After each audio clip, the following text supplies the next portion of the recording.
A little bit better. Woohoo.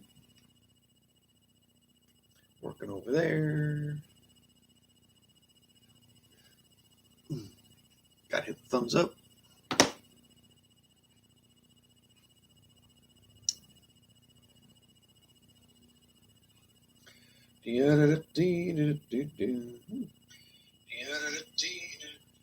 Huh, it worked. They hit the thumbs up there too. Wow, you even got a notification. I didn't think you did notifications. I think if you subscribe, then you do get notifications when people go live. Yeah, unless you shut all your Opt notifications up. Yeah. Aw, Gotcha. only for us. That's nice. Well, hello everybody. Good evening. We'll start with some farm updates. Not a lot going on in the farm aspect of things. I did work on the chicken coop a little bit. Yes, week. The chicken yard. Yep. So we had our smoke off this week at church. Yes. And we get a lot of leftovers and scraps from that. Mm-hmm. Well, I've been giving them to the chickens. Well, one of the dogs has decided, ooh, I can get under the fence and get to the yummies. Yeah, the little dog that's too smart for her own good. So I had to get out there and redo the fence. And so now they're in a much smaller area and the fence is very hot. Mm-hmm. And maybe this week I'll make it a bigger fence, but yeah, especially if we have extra hands. That would be nice. Yes. See, always thinking. Yeah. Another thing that happened this week is Amy and Ashlyn. Ashlyn came out for a quick visit, but they took some hay, some old hay, and put it down the side of the road. On the. Oh, that's hot. Yes, it gets hot. What are you doing? I don't know. It's just chilly on there. Nothing. Just keep talking. So where the road work began with our house, from the house down, they cut out the side of the pasture a little bit. So I seeded it, and then Amy and Ashlyn put hay over it. It's old hay, it's spent hay, but even if it was good hay, it wouldn't matter because all seeds are good seeds in this case. Well, I guess it's kind of hard to see as a picture, but that's us seeding and strawing the side of the road. Nice. And Doofus is helping. Yes, Doof was helping. Just sits there in the middle of everything. Yeah, just sitting there on the hay.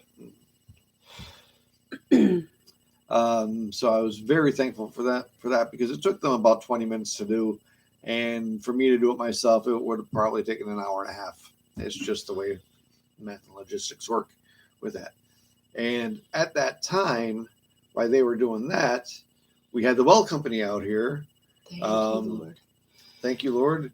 Thank you, CHC, and thank you to the well company for coming out and taking care of it. So we have water again, and we have pressure again. Now we're just working through a sediment issue, so we're still using water from down the hill to drink and brush teeth. We're doing laundry down the hill, bringing it up here to dry. But we're able to take showers. We're able to run the dishwasher. We generate a lot of dishes for 2 people. But that's because we cook from scratch. Yes. So that was a huge blessing to get that back up and going. I mean, we were completely without water for a couple days. For a few days, yeah.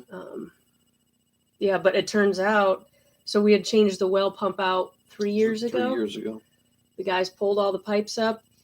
One of the pipes that actually went down into the well, the seal, there's a crack and it broke. Yeah, the seal broke, the pipe broke, so it was running and just going. So it was back running in. nonstop, which explains why the electric bill was so high too. Yes. So we're interested to see what happens with our electric bill and all that kind of stuff. So Yeah. We'll see. But just, yeah, very thankful. Yes. Very. Also, the day before that, I started to work on the driveways for the cabins and here. So got one load of gravel for up here. Well, crusher run for up here. Got that, spread that.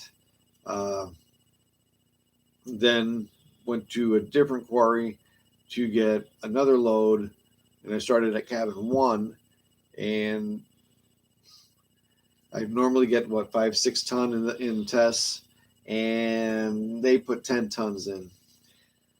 I was nervous. I told the guy I was like signaling like 5-6 or like half, and he put the whole scoop in, and I'm like, well, let's see what happens. Yeah.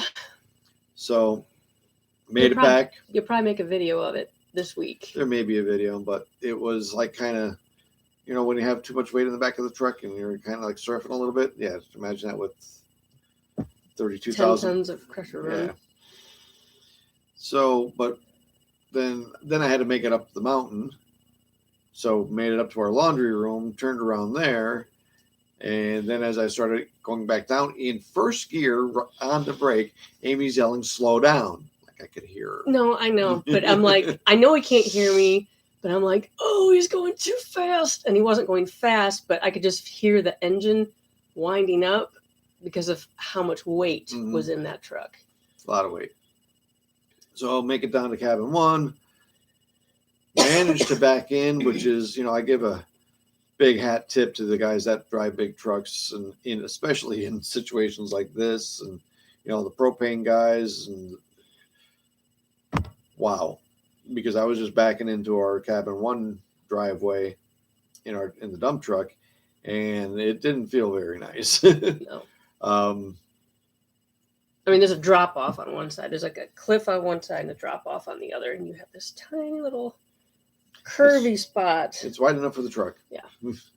So back down into there, started my dump, and it was going nice. Until that one rock. Because I was, trying to spread it as I'm moving forward. Did really good. And I hit a rock. A rock like this big, and it tire spun, kicked, kind of stuck up the truck a little bit, but I ended up getting forward. So I ended up with a bigger pile in one spot. And it's okay. It went well. It went well. Yep. Then I got the tractor down there to spread that. And then the front wheel of the tractor kind of went up the side of the driveway. I had to tow that out with a truck. That's a whole nother. It's an old 48 Ford. And it's God was watching over us that whole thing. Yes. Or you. Yes. Me. Give me the beady eyes.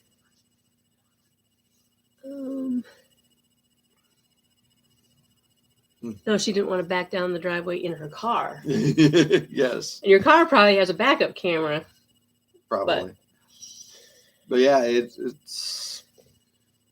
But I finished that up today. Got it to a point because it was getting late already. Got it to a point where the folks could use the driveway, and called it. And then it rained, and then Saturday I didn't do it. But today, after church service, got changed, went down there, dug some out, spread it a little bit, and I don't know if you can see that, Bethany, but that's what it looks like now. It's a little grainy, but it's all nice gravel. Yes. So 1 out of the 5 are done, plus the house is done.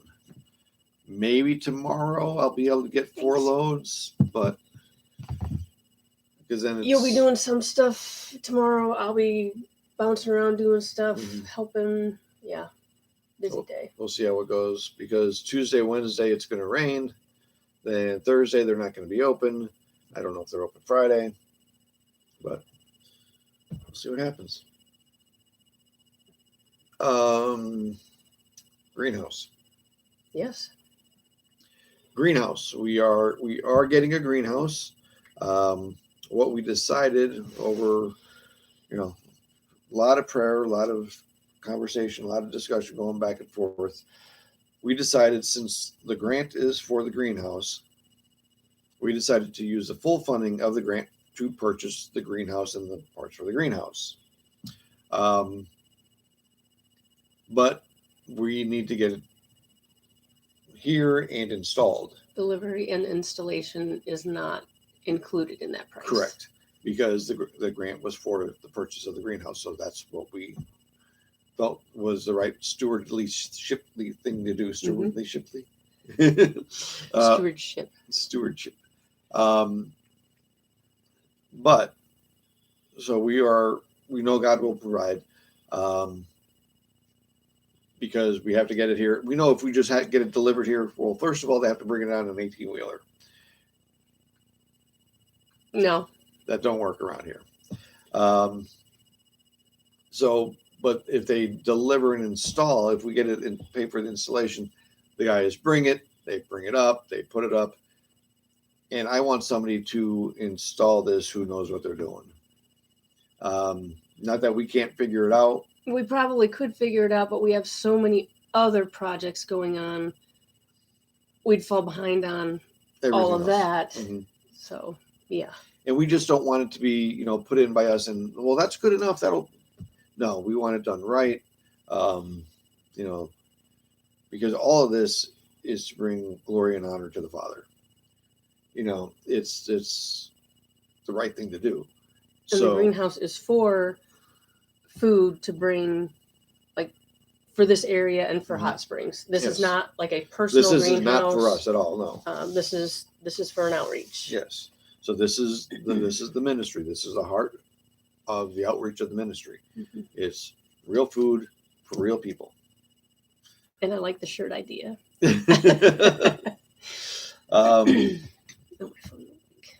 So we're going to do it that way.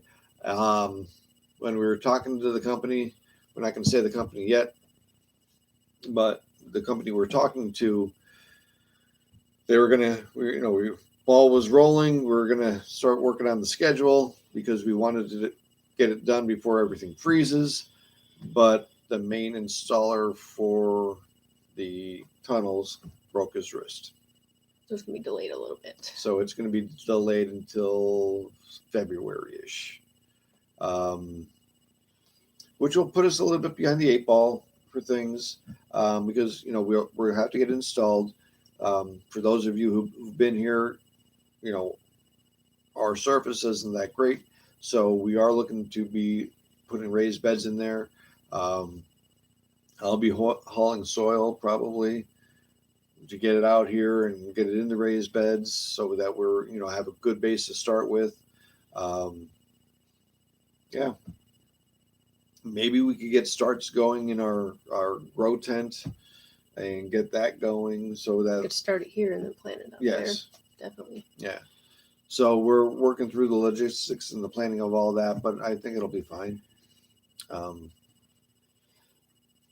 Yeah. Not a lot going on, but what do you mean not a lot going on? It's a lot. It's all big things, so it takes a minute to get through. Yeah, we're going through hay fast. 2 bales a day. Wow. Yeah. We have twice as many animals as what we had last year. Correct. So used to going through a bale a day, but now it's 2 bales. Yep. So, but that's pretty much it, unless anybody has any questions. So that's a lot of hay. Yes, it's a lot of hay. But it's worth it. In the long run, it is definitely worth it. I'd rather spend money on hay to feed the animals than to try to go to a grocery store and buy meat and all that kind of stuff. Amy was also able to take some of the hay that we were given and put that in the chicken yard for the chickens to scratch and peck. So, we have hay for the sheep, we have hay for the chickens, and we also have hay for ground cover. So we have different ages of hay, which is it's a good thing. And anytime you put hay down, it kind of seeds the ground Mhm. too. Yeah. So that Well, not only, it also covers. Yeah. Because you don't want to leave bare spots, you know, in your pasture or in your yard or anywhere. So you always want to make sure you got something covering it. Mm-hmm. And then we got bare spots. But that's life out here. I'm sorry, I talked a lot today. So we're going to be getting into the word here, and we're still in Matthew, and we will be finishing Matthew this evening, and we are picking up at Matthew 26, and let's just leave it at that. So Matthew 26, and as always, Amy would like to begin. Sure. When Jesus had finished saying all these things, he said to his disciples, "As you know, the Passover." Sorry, there's a big Life of Christ map in my book. 3 pages. 2 days away, and the Son of Man will be handed over to be crucified. Then the chief priests and the elders of the people assembled in the palace of the high priest, whose name was Caiaphas, and they plotted to arrest Jesus in some sly way and kill him. But not during the feast, they said, or there may be a riot among the people. When Jesus was in Bethany, in the home of a man known as Simon the leper, a woman came to him with an alabaster jar of very expensive perfume, which he poured on his head as he was reclining at the table. When the disciples saw this, they were indignant. "Why this waste?" they asked. "This perfume could have been sold at a high price and the money given to the poor." Aware of this, Jesus said to them, "Why are you bothering this woman? She has done a beautiful thing to me. The poor you will always have with you, but you will not always have me. When she poured this perfume on my body, she did it to prepare me for burial. I tell you the truth, wherever this gospel is preached throughout the world, what she has done will also be told in memory of her." Then one of the 12, the one called Judas Iscariot, went to the chief priests and asked, "What are you willing to give me if I hand him over to you?" So they counted out for him 30 silver coins. From then on, Judas watched for an opportunity to hand him over. On the first day of the Feast of Unleavened Bread, the disciples came to Jesus and asked, "Where do you want to make preparations for you to eat the Passover?" He replied, "Go into the city to a certain man and tell him, 'The teacher says, my appointed time is near. I am going to celebrate the Passover with my disciples at your house.'" So the disciples did as Jesus had directed them and prepared the Passover. When evening came, Jesus was reclining at the table with the 12, and while they were eating, he said, "I tell you the truth, one of you will betray me." They were very sad and began to say to him, one after the other, "Surely not I, Lord." Jesus replied, "The one who has dipped his hand into the bowl with me will betray me. The Son of Man will go just as it is written about him. But woe to that man who betrays the Son of Man. It would be better for him if he had not been born." Then Judas, the one who would betray him, said, "Surely not I, Rabbi." Jesus answered, "Yes, it is you." While they were eating, Jesus took bread, gave thanks, and broke it, and gave it to his disciples, saying, "Take and eat. This is my body." Then he took the cup, gave thanks, and offered it to them, saying, "Drink from it, all of you. This is my blood of the covenant, which is poured out for many for the forgiveness of sin. I tell you, I will not drink of this fruit of the vine from now and until that day when I drink it anew with you in my Father's kingdom." When they had sung a hymn, they went out to the Mount of Olives. Then Jesus told them, "This very night you will all fall away on account of me, for it is written, 'I will strike the shepherd, and the sheep of the flock will be scattered.' But after I have risen, I will go ahead of you to Galilee." Peter replied, "Even if all fall away on account of you, I never will." I tell you the truth, Jesus answered. This very night, before the rooster crows, you will disown me 3 times. But Peter declared, Even if I have to die with you, I will never disown you. And all the other disciples said the same. Then Jesus went with his disciples to a place called Gethsemane, and he said to them, Sit here while I go over there and pray. That's Annie. It's both of them. Mm-hmm. He took Peter and the 2 sons of Zebedee along with him, and he began to be sorrowful and troubled. Then he said to them, My soul is overwhelmed with sorrow to the point of death. Stay here and keep watch with me. Going a little farther, he fell with his face to the ground and prayed, My Father, if it is possible, may this cup be taken from me, yet not as I will, but as you will. Then he returned to his disciples and found them sleeping. Could you men not keep watch with me for 1 hour? He asked Peter. Watch and pray so that you will not fall into temptation. The spirit is willing, but the body is weak. He went away a second time and prayed, My Father, if it is not possible for this cup to be taken away unless I drink it, may your will be done.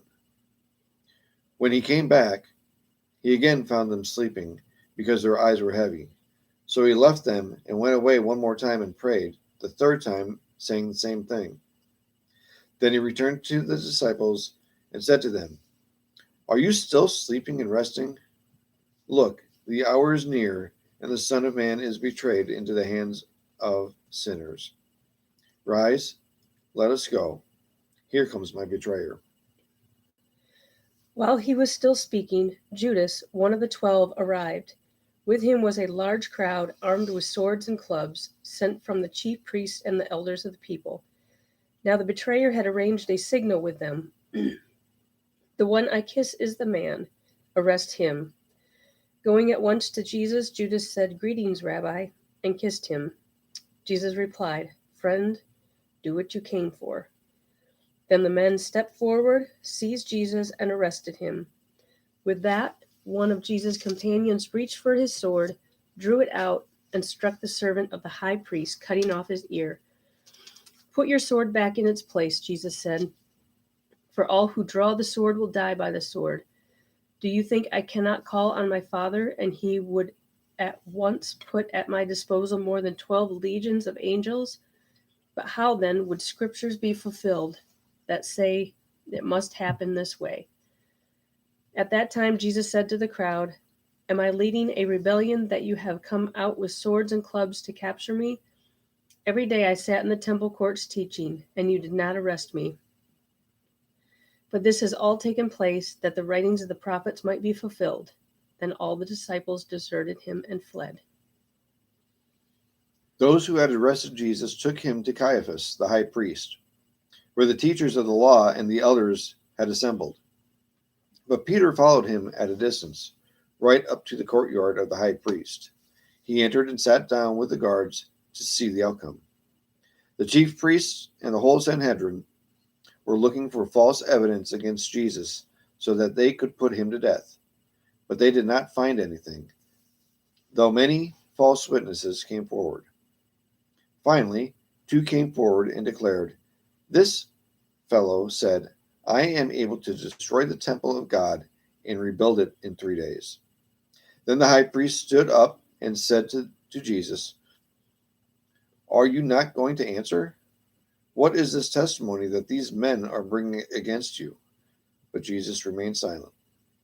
The high priest said to him, I charge you under the oath by the living God, tell us if you are the Christ, the Son of God. Yes, it is as you say, Jesus replied, but I say to you, to all of you, in the future you will see the Son of Man sitting at the right hand of the Mighty One and coming on the clouds of heaven. Then the high priest tore his clothes and said, He has spoken blasphemy. Why do we need any more witness? Look, now you have heard the blasphemy. What do you think? He is worthy of death, they answered. Then they spit in his face and struck him with their fists. Others slapped him and said, "Prophesy to us, Christ. Who hit you?" Now Peter was sitting out in the courtyard, and a servant girl came to him. "You were also with Jesus of Galilee," she said. But he denied it before them all. "I don't know what you're talking about," he said. Then he went out to the gateway, where another girl saw him and said to the people there, "This fellow was with Jesus of Nazareth." He denied it again with an oath. "I don't know the man." After a little while, those standing went up to Peter and said, "Surely you're one of them, for your accent gives you away." Then he began to call down curses on himself and swore to them, "I don't know the man." Immediately a rooster crowed. Then Peter remembered the word Jesus had spoken, "Before the rooster crows, you will disown me 3 times." And he went outside and wept bitterly. Chapter 27. Early in the morning, all of the chief priests and the elders and the people came to the decision to put Jesus to death. They bound him, led him away, and handed him over to Pilate, the governor. When Judas, who had betrayed him, saw that Jesus was condemned, he was seized with remorse and returned the 30 silver coins to the chief priests and the elders. "I have sinned," he said, "for I have betrayed innocent blood." "What is that to us?" they replied. "That's your responsibility." So Judas threw the money into the temple and left. Then he went away and hanged himself. The chief priests picked up the coins and said, It is against the law to put this into the treasury, since it is blood money." So they decided to use the money to buy the potter's field as a burial place for foreigners. That is why it has been called the field of blood to this day. Then what was spoken by Jeremiah the prophet was fulfilled. They took the 30 silver coins, the price set on him by the people of Israel, and they used them to buy the potter's field, as the Lord commanded me. Meanwhile, Jesus stood before the governor, and the governor asked him, "Are you the king of the Jews?" "Yes, it is as you say," Jesus replied. When he was accused by the chief priests and the elders, he gave them no answer. Then Pilate asked him, "Don't you hear the testimony they are bringing against you?" But Jesus made no reply, not even to a single charge, to the great amazement of the governor. Now it was the governor's custom at the feast to release a prisoner chosen by the crowd. At that time they had a notorious prisoner called Barabbas. So when the crowd had gathered, Pilate asked them, "Which one do you want me to release to you, Barabbas or Jesus, who is called Christ?" For he knew it was out of envy they had handed Jesus over to him. While Pilate was sitting on the judge's seat, his wife sent him this message, "Don't have anything to do with that innocent man, for I have suffered a great deal today in a dream because of him." But the chief priests and the elders persuaded the crowd to ask for Barabbas and to have Jesus executed. "Which of the 2 do you want me to release to you?" asked the governor. "Barabbas," they answered. "What shall I do then with Jesus, who is called the Christ?" Pilate asked. They all answered, "Crucify him." "Why? What crime has he committed?" asked Pilate. But they shouted all the louder, "Crucify him."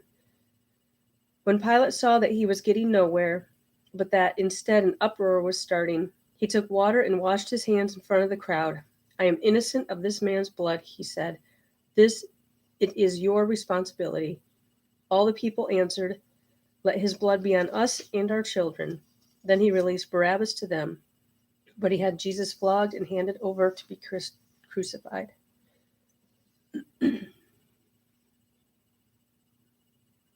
Yeah.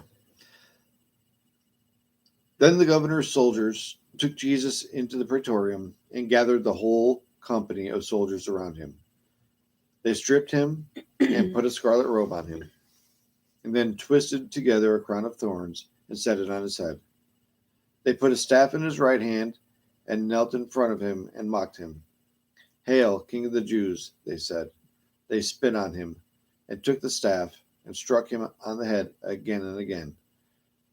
After they had mocked him, they took off the robe and put his own clothes on him. Then they led him away to crucify him. As they were going out, they met a man from Cyrene named Simon, and they forced him to carry the cross. They came to a place called Golgotha, which means the place of the skull. They offered Jesus wine to drink, mixed with gall, but after tasting it, he refused to drink it. When they had crucified him, they divided his clothes by casting lots. And sitting down, they kept watch over there. Above his head, they placed the written charge against him: "This is Jesus, King of the Jews." 2 robbers were crucified with him, one on his right and one on his left. Those who passed by hurled insults at him, shaking their heads and saying, "You who are going to destroy the temple and build it in 3 days, save yourself. Come down from the cross if you are the Son of God." In the same way, the chief priests, the teachers of the law, and the elders mocked him. "He saved others," they said, "but he can't save himself. He's the King of Israel. Let him come down now from the cross, and we will believe in him. He trusts in God. Let God rescue him now if he wants him, for he said, 'I am the Son of God.'" In the same way, robbers who were crucified with him also heaped insults on him. From the 6th hour until the 9th hour, darkness came over all the land. About the 9th hour, Jesus cried out in a loud voice, "Eloi, Eloi, lama sabachthani," something, which means, my God, why have you forsaken me?" When some of those standing there heard this, they said, "He's calling Elijah." Immediately, one of them ran and got a sponge. He filled it with wine vinegar, put it on a stick, and offered it to Jesus to drink. The rest said, "Now leave him alone. Let's see if Elijah comes to save him." And when Jesus had cried out again in a loud voice, he gave up his spirit. At that moment, the curtain of the temple was torn in two from top to bottom. The earth shook and the rocks split. The tombs broke open, and the bodies of the many holy people who had died were raised to life. They came out of the tombs, and after Jesus' resurrection, they went into the holy city and appeared to many people. When the centurion and those with him who were guarding Jesus saw the earthquake and all that had happened, they were terrified and exclaimed, "Surely he was the Son of God." Many women were there watching from a distance. They had followed Jesus from Galilee to care for his needs. Among them were Mary Magdalene, Mary, the mother of James and Joseph, and the mother of Zebedee's son. As evening approached, there came a rich man from Arimathea named Joseph, who had himself become a disciple of Jesus. Going to Pilate, he asked for Jesus' body, and Pilate ordered that it be given to him. Joseph took the body, wrapped it in a clean linen cloth, and placed it in his own new tomb that he had cut out of the rock. He rolled a big stone in front of the entrance to the tomb and went away. Mary Magdalene and the other Mary were sitting there opposite the tomb. The next day, the one after preparation day, the chief priests and the Pharisees went to Pilate. "Sir," they said, "we remember that while he was still alive, that deceiver said, 'After 3 days I will rise again.' So give the order for the tomb to be made secure until the 3rd day. Otherwise his disciples may come and steal the body and tell the people that he has been raised from the dead. This last deception will be worse than the first." "Take a guard," Pilate answered. "Go make sure the tomb as secure as you know how." So they went and made the tomb secure by putting a seal on the stone and posting the guard. No, this is as secure as we can make it. After the Sabbath, at dawn, the first day of the week, Mary Magdalene and the other Mary went to look at the tomb. There was a violent earthquake, for an angel of the Lord came down from heaven and, going to the tomb, rolled back the stone and sat on it. His appearance was like lightning, and his clothes were white as snow. The guards were so afraid of him that they shook and became like dead men. The angel said to the women, "Do not be afraid, for I know who you are looking for, Jesus who was crucified. He is not here. He has risen, just as he said. Come and see the place where he lay. Then go quickly and tell his disciples, he has risen from the dead and is going ahead of you into Galilee. There you will see him. Now I have told you." So the women hurried away from the tomb, afraid yet filled with joy, and ran to tell his disciples. Suddenly Jesus met them. "Greetings," he said. They came to him, clasped his feet, and worshipped him. Then Jesus said to them, "Do not be afraid. Go and tell my brothers to go to Galilee. There they will see me." While the women were on their way, some of the guards went into the city and reported to the chief priests everything that happened. When the chief priests had met with the elders and devised a plan, they gave the soldiers a large sum of money, telling them, "You are to say, his disciples came during the night and stole him away while we were sleeping. If this report gets to the governor, we will satisfy him and keep you out of trouble." So the soldiers took the money and did as they were instructed, as this story has been widely circulated among the Jews to this very day.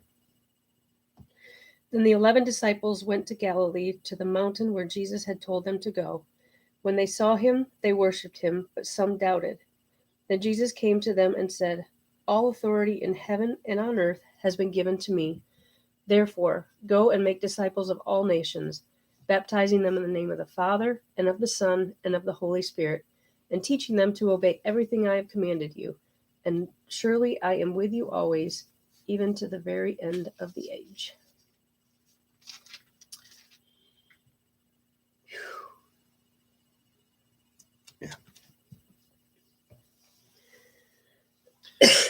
And that wraps up the Gospel of Matthew. Amen indeed. Yes.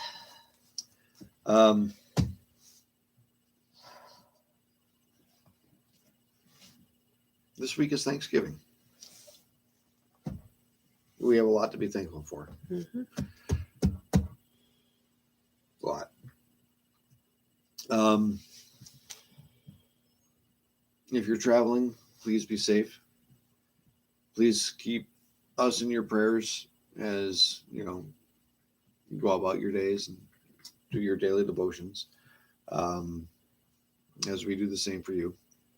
If you have any special prayer requests, you can leave them in the comments below. You can send us an email. I think our phone number is there if you want to give us a call.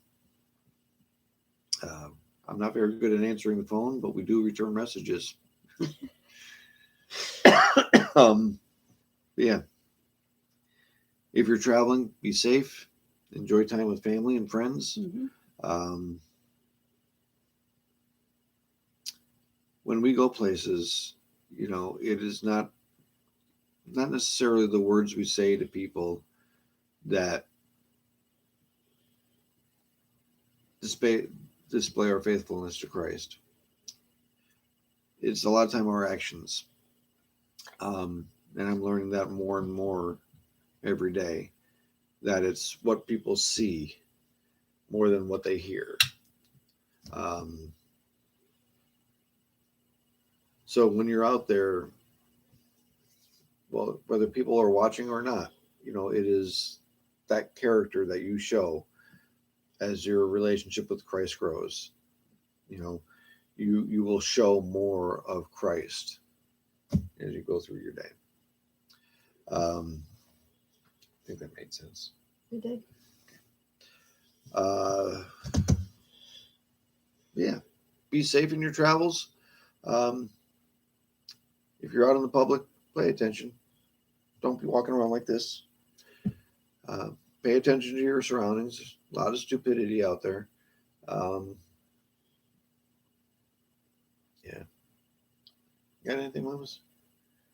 I feel like I could babble for about an hour. You probably could. If you're going to brine your turkey, get it in the brine today. Yes. Turkey's in the brine. And for those of you who do follow the homestead video, this is the last of Jonesy. So Jonesy got harvested in the spring. and we broke them down into pieces. We took them, a couple breast pieces, and legs and thighs. Then we had one of the breast pieces a couple months ago, but the rest of the breast and the legs and thighs are in the brine. So, and it's a brine that I found part of it online, and then part of it's the kitchen sink. Just what do I have? Plus some dried hot peppers From our neighbors. from our neighbors across the street. I think it came out really good, and yeah, we're gonna go eat dinner soon. Yes. I've got part of it in the oven. The rest is going to go on the grill. Mhm. But part of the way we're gonna finish the turkey in the smoker is I will take some lard, some from one of our pigs. So we'll take some lard and we'll rub that on the meat, and then we have apple butter that I will also take and rub on the meat, and then I'll take some seasoning and sprinkle that on the meat. That's just on the legs and thighs because Amy's doing something else with the white meat. Mhm. And I think we're having a stuffed chicken too. I'm not sure. Depends on how many people show up. Yeah. As far as we know, it's only 3. As far as we know. But I think that's everything. All right. Well, again, y'all have a happy Thanksgiving. We will see you next Sunday, same time, same YouTube channel. And don't know what gospel we're going to be into, what book we're going to be into. We will be in prayer about it. I know we talked about getting into Mark, but we'll see. Yeah. First time I'm cooking the meal on actual. Wow. I hope all that goes well. I do too. Have fun with that. All right. All right. Happy Thanksgiving, everybody. Yep. Take care. Bye.